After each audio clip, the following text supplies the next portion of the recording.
Welcome, everybody, to Beyond the First Page with Phebe, Isaac, and Phil. I'm Phebe. And I'm Isaac. I'm Phil. Today, we are going to be talking about Naomi Klein's book, Doppelgänger, A Trip into the Mirror World. Before we get started, just a reminder, if you like this book club, please subscribe to our YouTube channel, follow us on Instagram, follow us on Spotify or Apple Podcasts, wherever you listen to your podcast. And, give us some comments about what you'd like to see in the podcast or different books you'd like us to discuss. Also, all the books we discussed today will be below in the comments section, as well as the upcoming schedule for the club. So we have the whole schedule for the rest of the year planned out, and we would just ask you to refer to that list so that you can see what's coming down the pipe as far as when we'll be meeting to talk about what books.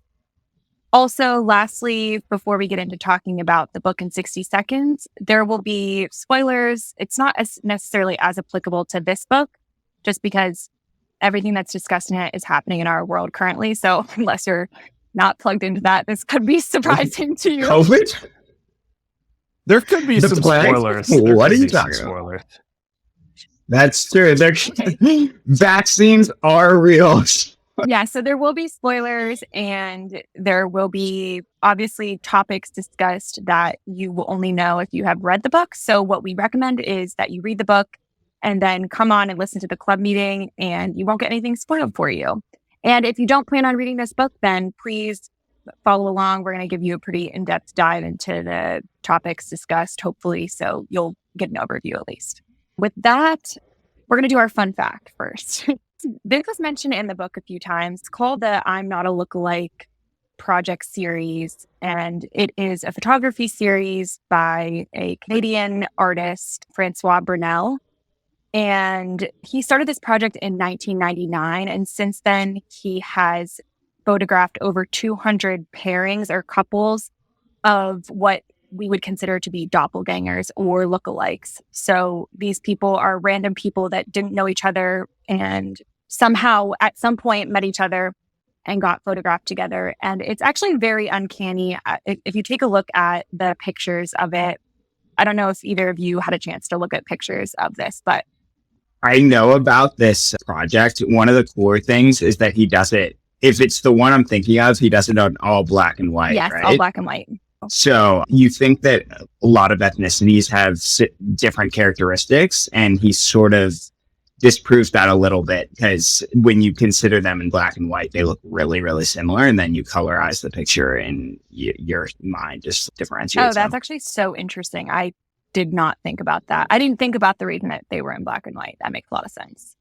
Yeah. So actually looking into this, I found an article on ArtNet, and it goes into talking about how in 2022, they were inspired by his work and actually did a study of 32 of the pairs that he had taken pictures of who consented to be in this study. And they took a look at their DNA and also their social behaviors. And they found 16 what are considered actual true lookalikes. So they have as much physical matching as a set of identical twins would, which is insane. And they actually tested their DNA, as I mentioned, and they have similar DNA. So that would explain why they look alike, I guess. But it wasn't necessarily an indicator of social behavior. They didn't know each other before. Unrelated, did not know each other. And I don't know about you guys, I was not at all familiar with doppelganger culture or at all intrigued by it. And I just thought it was interesting. So there is now different websites you can go on where you submit your picture and they find another person living in this world that's your lookalike. So people are kind of obsessed with this idea. And it used to be that seeing your doppelganger, or I guess the folklore that I read about was if you saw your doppelganger, that was a bad sign because it meant you were close to death. But yeah, I mean, she mentions that too. Nice. Yeah. I must have zoned out at that point. One more thing was the reason that Francois Brunel had started this, that he's quoted in this article saying, is because he was told repeatedly that he looked like the actor who played Mr. Bean, Rowan Atkinson, which I just thought was funny. This book in 60 seconds. Good doppelganger facts.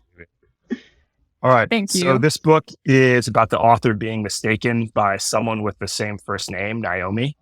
The two both begin as journalists in similar spheres of influence, and as COVID unfolded around the world, the author's doppelganger, this other Naomi, shifted more and more to right-wing beliefs.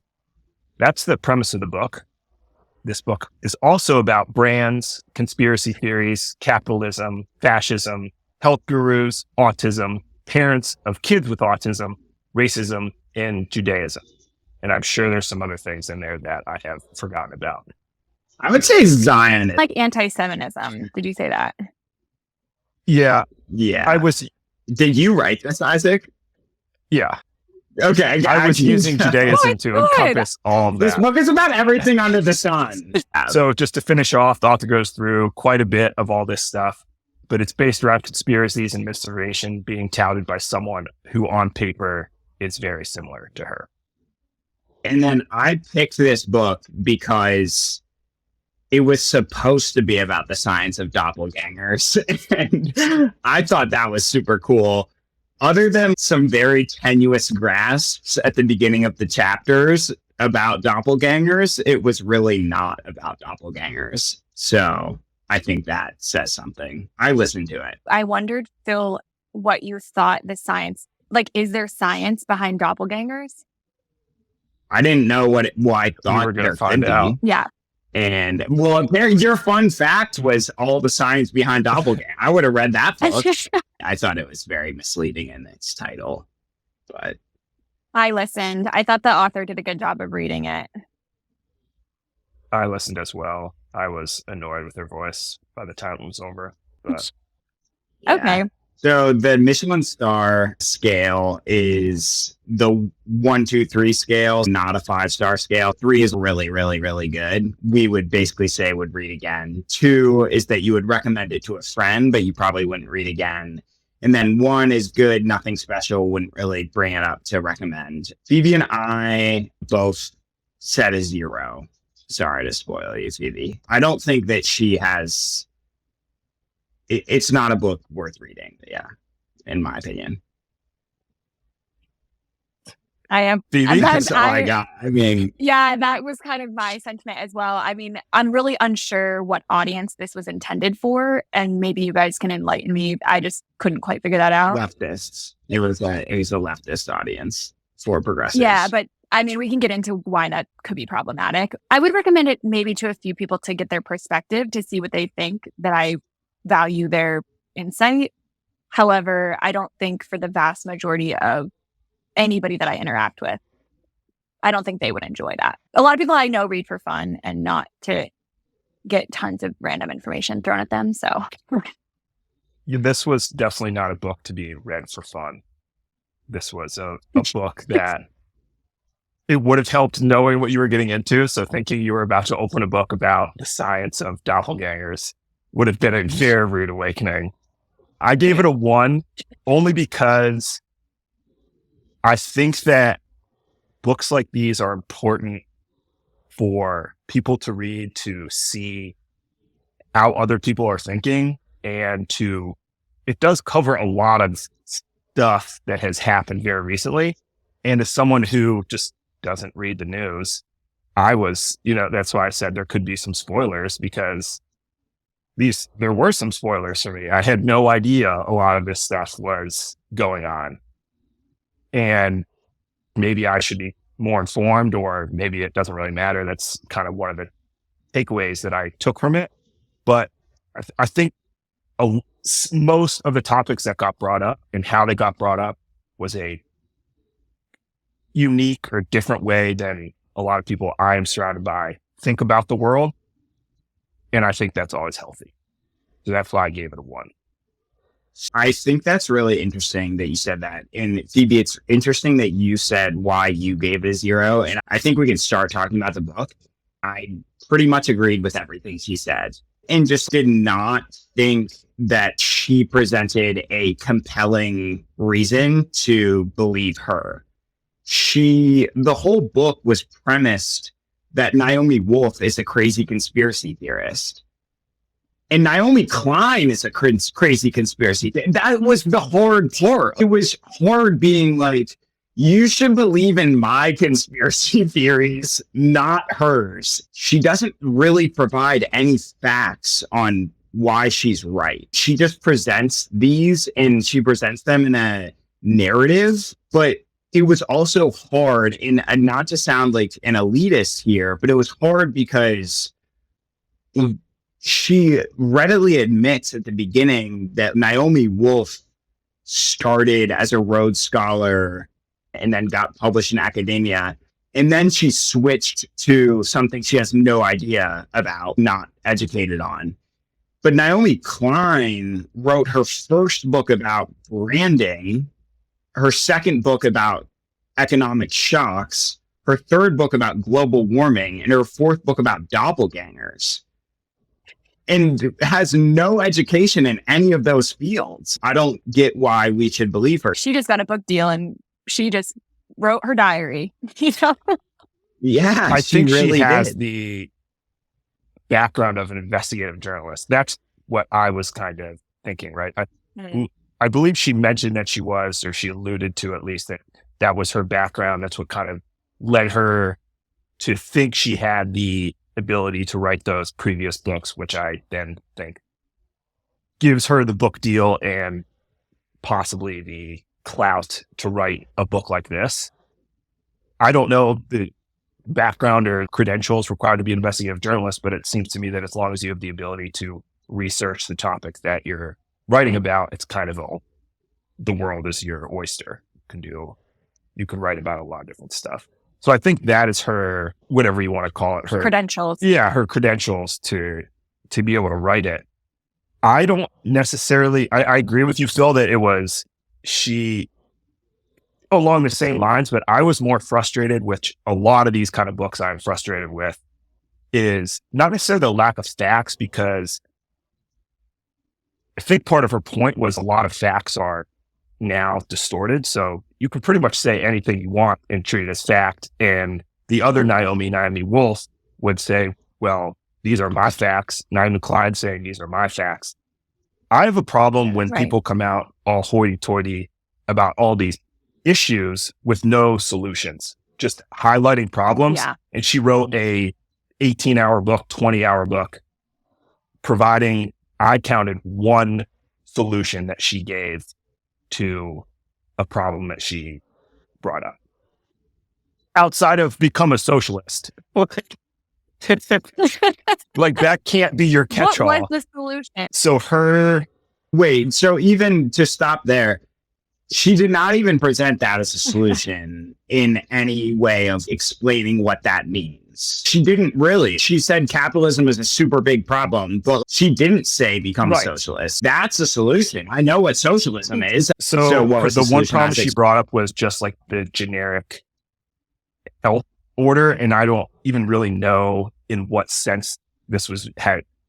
It was so hard to come up with how did we get. You'd be listening and then be like, wait a second, what are we? And unfortunately, I should have taken better notes, but I said it was just health was my category. And the solution was shorter work days, access to the outdoors for minorities, and access to healthier foods, specifically for minorities. So that is that's a very broad solution, but at least it was here's a problem.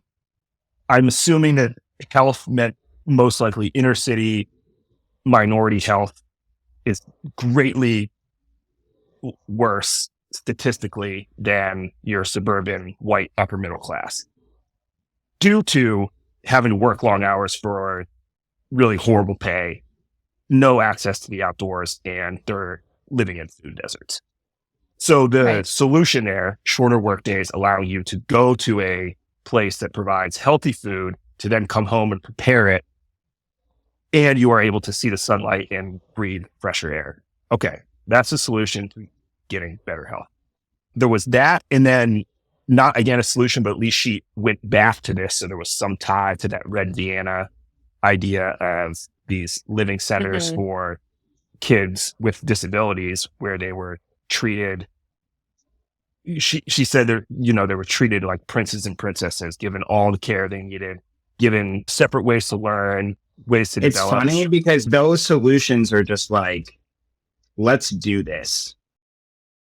Yes, and that's why I said it's not even really a solution, because it's just, well, yeah, you're unhealthy. People should eat healthier food and exercise. How do we solve unemployment? Give people jobs, bro. Yeah, that's what I had to call a solution. That was what a solution was. Everything else, there was nothing. It was just this griping and complaining.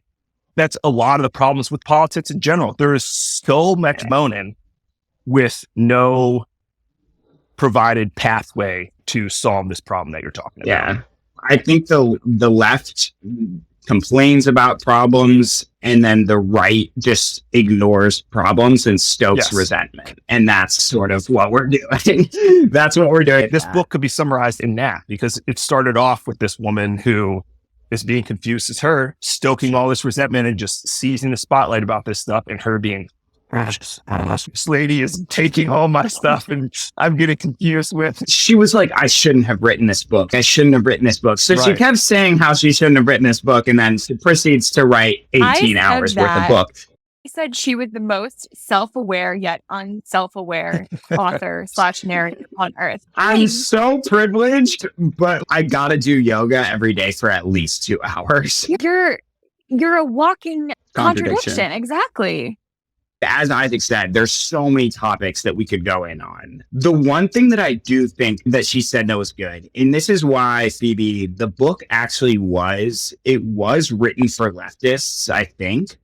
I think it's for leftists that are so insulated in their own environment that this book was an attempt to sort of shed light on the other side of the spectrum to her own. There was a quote that, I know I put a lot of quotes, but one that I highlighted to talk about, which is essentially saying that, faced with a torrent of lies coming from the conspiratorial right, many liberals and progressives opted to simply defend the status quo measures, despite the fact that we could and should have demanded far more, as if something becomes an issue in the mirror world, it automatically ceases to matter everywhere else, which is essentially what you're talking about. When you refuse to engage with somebody, they don't just go away. They go to the mirror world. And that was, I think, probably the most valuable thing she could have said in this book. And she should have made it a bigger highlight. That was something that I agree with her as well, about this idea of not engaging. And I tell myself that a lot of the times, that I'm not engaged with the news, or I'm not engaged.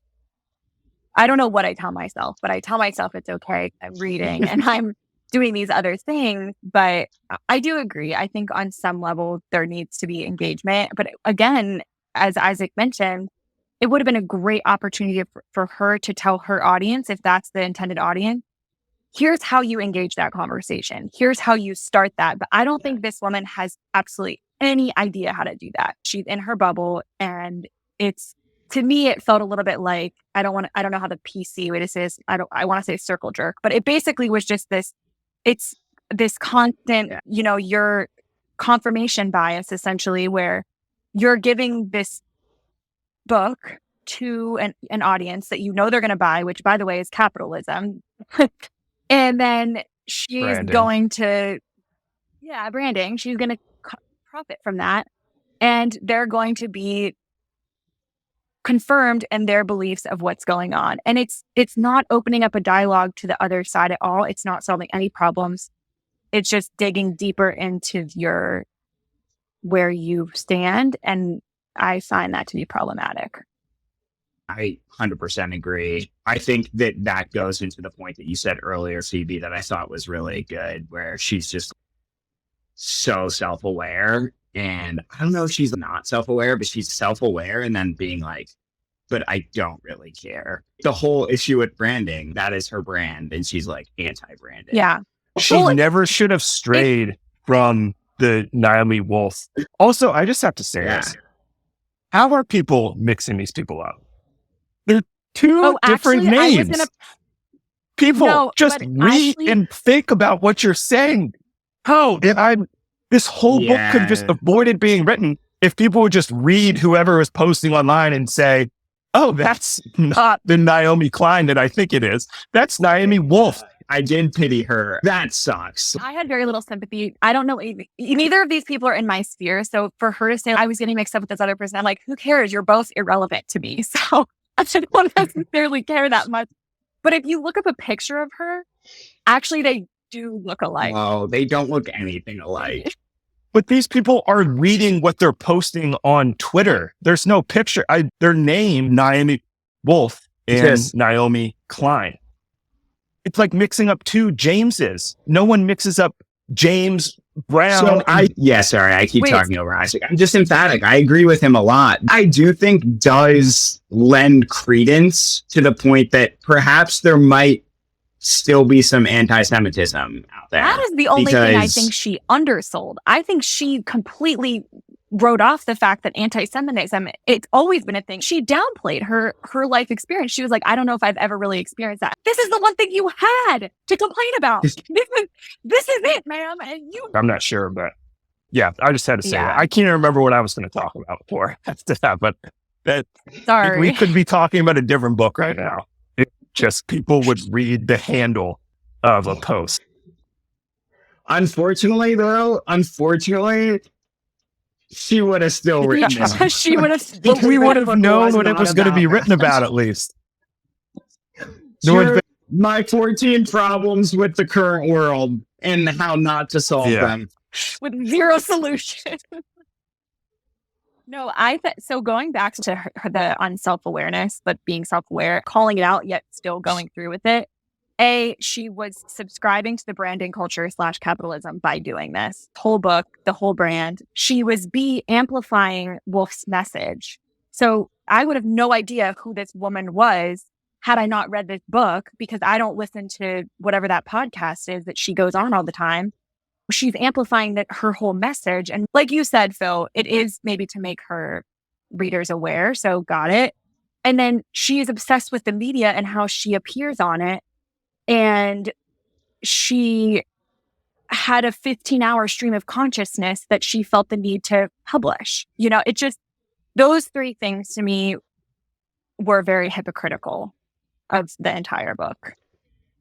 I also feel for her husband, who just really had to deal with her being her. Imagine the least supportive sort of partner in life right now, literally running for political office, loses miserably. Oh, did he? Then writes She doesn't put that in the book. Writes about No, she does. She mentions, he lost. Just like a little aside at the end. I missed that.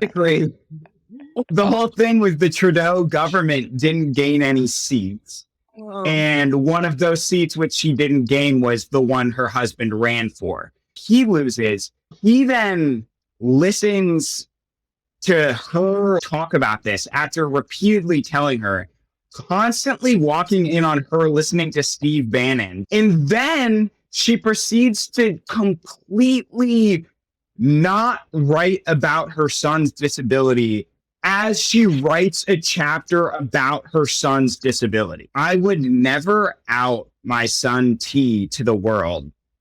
Proceeds the next 50 pages to be all about her son's very personal experience with being neurodivergent. And also absolutely nothing to do with the book. Oh, no. I actually don't know. It was the vaccine. Was it the mRNA vaccine? The measles. Yeah. I thought she could have done such a better job of staying on track with her and Wolf together. And she still could have hit a lot of these topics, but they just went so far away from her and Wolf that you like we've said so many times, like you got lost. Like we have no idea how we got onto the kids with autism and then being a parent of kids with autism it has to be from the vaccine. I'm not even sure. I'm assuming that Naomi Wolf at one point made a post that vaccines were. Also, sorry, Isaac, you put this point in your notes. I'm just looking at your notes, and it's such a good point. What was the shade about the dad being proud of his daughter with autism? Oh, I felt that was very off color as well. I liked your comment, Isaac. Now we're just talking over Isaac. So instead of letting him say his comments, we're just going to say his comments. Yeah, that's fine. Fine. I liked the idea about personal branding. I think it's very interesting, especially with us three doing this podcast. And I wanted to hear what thoughts this provoked for you. I don't know if I have formulated everything yet. It just does make you think, because essentially you can think of your brand as a way to make money, but it's also just how you are being perceived. And I think that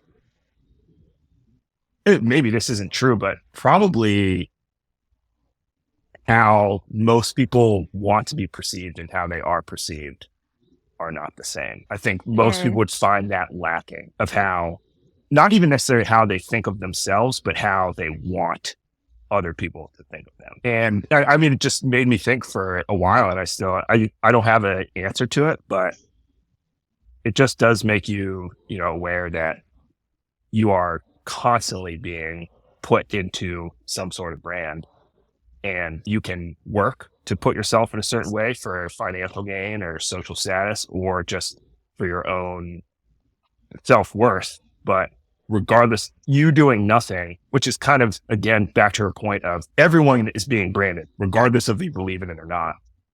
So having that awareness and then possibly doing something to improve that brand, even if it is just for your own self-esteem, I think it's important. Yeah. I think it's kind of cool. I actually disagree with you a little bit. I think maybe this is someone who I find myself to know my value, but I do think I'm critical of myself. So sometimes when I hear what people perceive as my quote unquote brand given back to me, I'm very surprised. And I don't feel that way because a lot of times you're putting on a face to the world, which again is a part of your brand. But on the inside, you might feel angry or sad or scared or whatever, but you're not showing that necessarily. So then the way people perceive you is much different. I find the opposite almost, where a lot of times you think your brand is maybe not as good. And then someone tells you, basically, this is just a humble brag for me to say, a lot of people think I'm awesome. But yeah. I think, again, it can be, there are, a lot of different sides to it. I never really thought of it in that way before, as someone who is, because she goes on some monologue, I'm sure, about how even where this came from, where it's not just the social media influencers, it's not just celebrities. Literally every single person has a brand, whether they like it or not.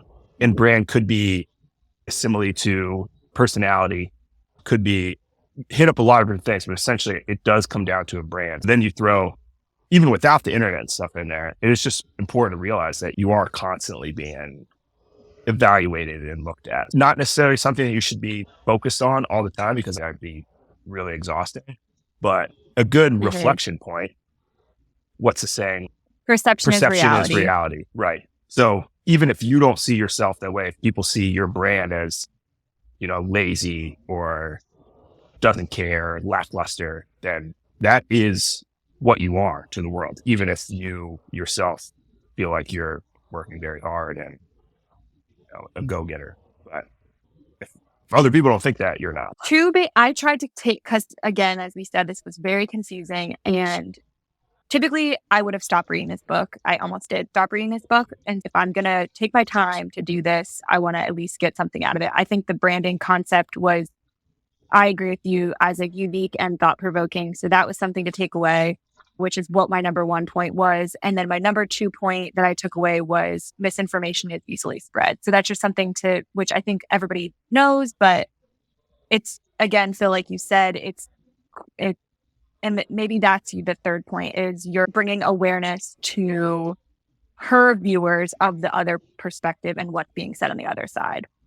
I think that your third one was my big takeaway, of just whatever strong opinion you have, if you're not willing to defend it or talk about it, there exists somebody else on the other side that might be willing to engage in the exact opposite opinion. So you're just going to alienate someone to not agreeing with you is not passive agreement. It's probably pushing people to the other. Yeah. And to build on that, like I said in the beginning, this book was a one for me because they are topics that people should be discussing, should not be afraid to discuss, should feel free to think about and then discuss with people who don't think like them. But going in with the idea of this is the problem and no way to then continue the conversation is not a way to go about anything. Just don't talk then if you don't have a solution to it. You can admit, hey, this seems like a problem to me. I have no idea how to fix it. Does it seem like a problem to you? That's a conversation starter where then they can either be, no, that's not a problem at all. Then, okay. Or they could say, yes, it does. Yes, it does. I've actually thought of this. But having an 18-hour conversation with yourself about a lot of problems and no solutions is no way to go about convincing anybody that your way of thinking is correct.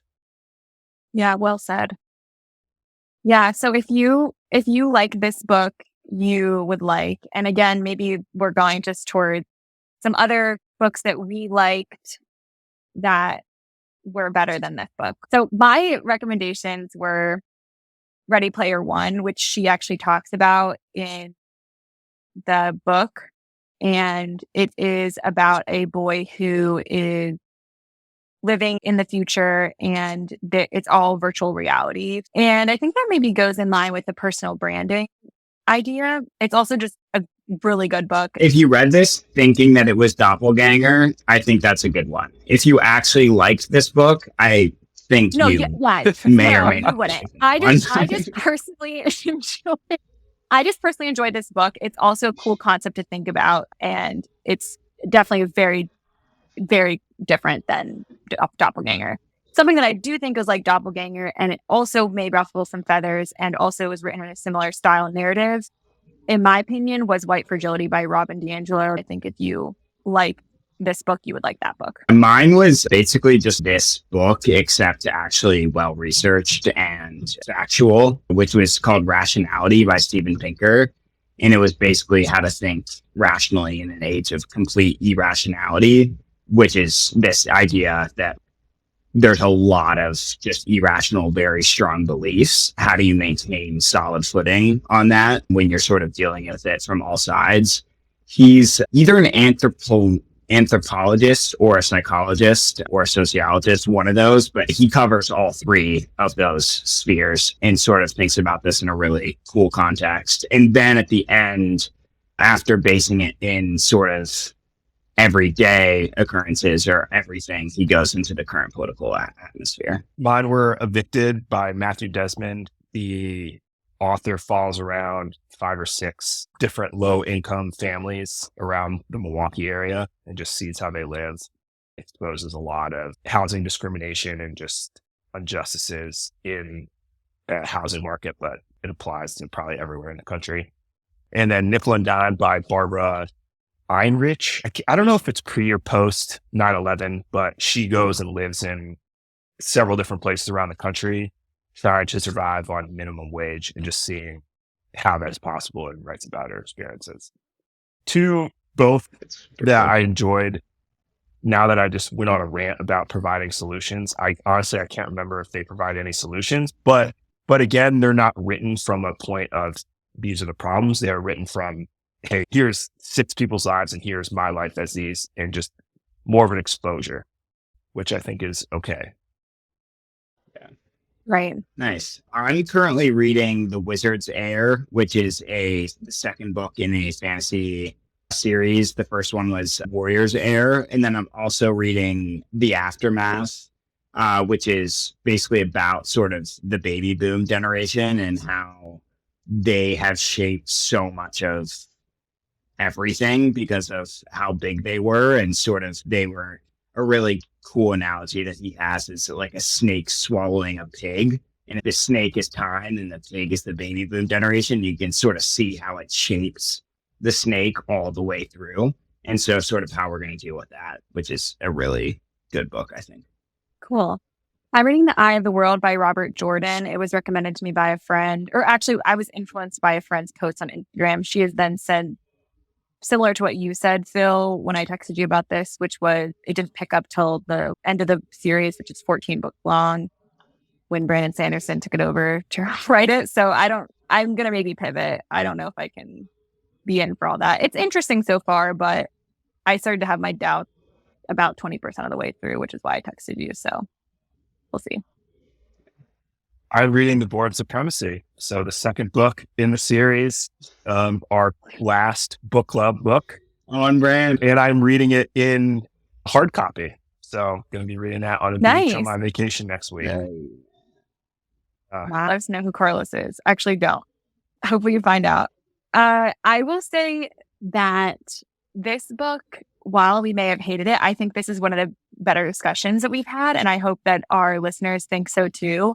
And that just goes to show the diversity. I mean, not to toot our own horn, but the diversity of the book list that we're reading. And then just how these conversations can spark things and just have conversation about it. Yeah, no, I think please engage too. If you want or have a different opinion on this book in the comments, please roast us also. We may have picked a diverse book list, but look at us. True. So we haven't experienced different facets of the world. So please engage in the conversation. Before Isaac tells us about the next book, I do want to say about the next book, I loved it. I'm very excited to talk about it. I thought it was one of the most interesting reads I've ever read. Just really probably the best interpersonal. It's sort of like the Stephen King idea that you know a good author when they write about absolutely nothing and you're tied.